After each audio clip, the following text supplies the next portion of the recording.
Today we talk about reconnects. Have you ever felt that gut punch of disappointment when you lose something or someone you truly loved?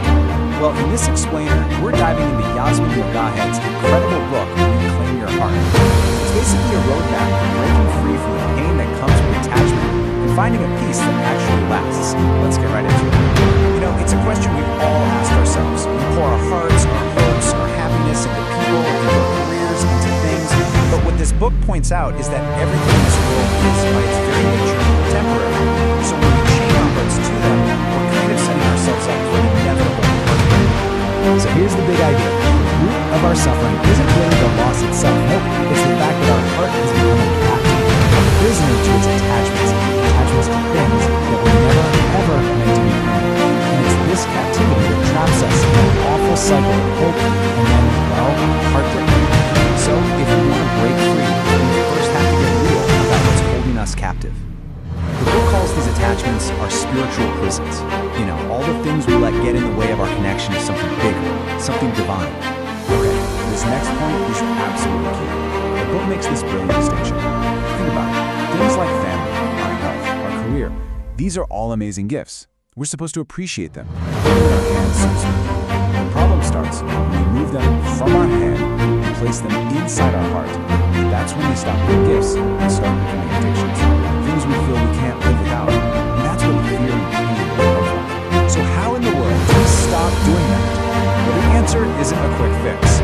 It's about a massive shift in perspective.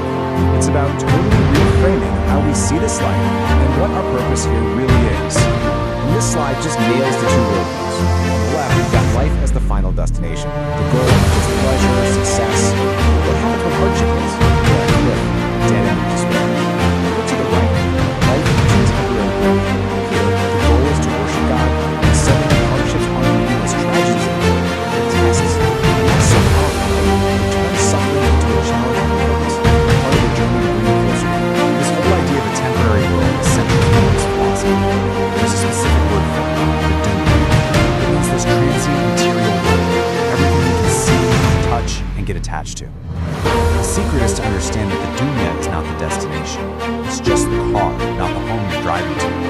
It's a means to a much, much greater end. Once you really get that, your attachments to it just naturally start to loosen their grip. Wow, this quote from the book is such a powerful way to put it. When we put all our hope and security in the stuff of the dunya, a relationship, a job title, a reputation, we're literally building our house out of straw. Yeah, it might feel cozy for a little while, but it was never built to survive the real storms of life.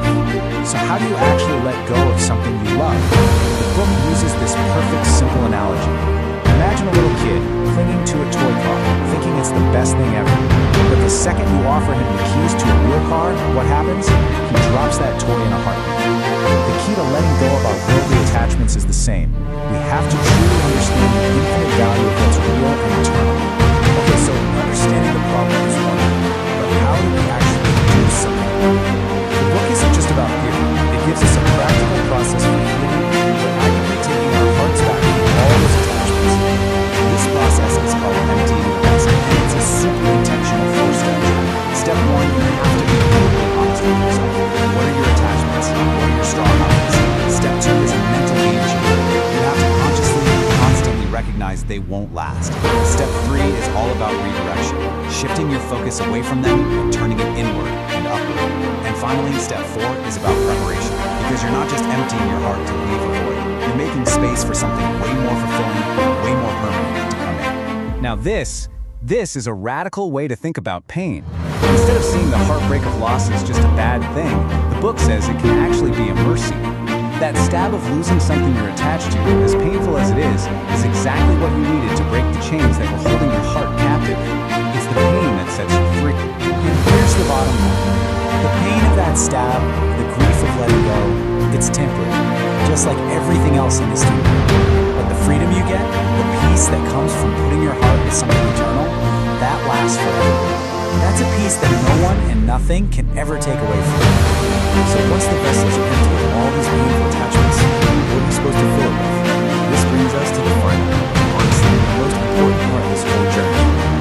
The book argues that the ultimate freedom, the real deal, is found when the heart is devoted to the one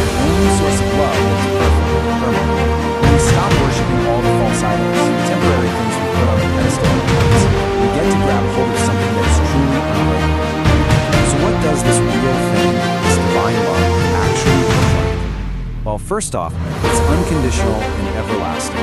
It's a love that will literally never disappoint you because it's constant by its very nature. And get this, it's seen as the source from which all the other beautiful loves in our lives, our family, our friends, actually flow from. And hey, this isn't some new idea. The book points back to classic scholars like Ibn Taymiyyah, who was talking about the same path to freedom centuries ago. He taught that real, genuine happiness is only found when the heart finds its ultimate purpose and devotion in its creator. And that really brings us to the final takeaway. Reclaim your heart is basically a challenge to look inside ourselves. It's asking us to identify the prisons we've accidentally built for our own hearts and to find the guts to break free. So as we close this out, the question isn't just some theory, it's deeply personal. What's the one thing your heart needs to let go of to truly, finally be free?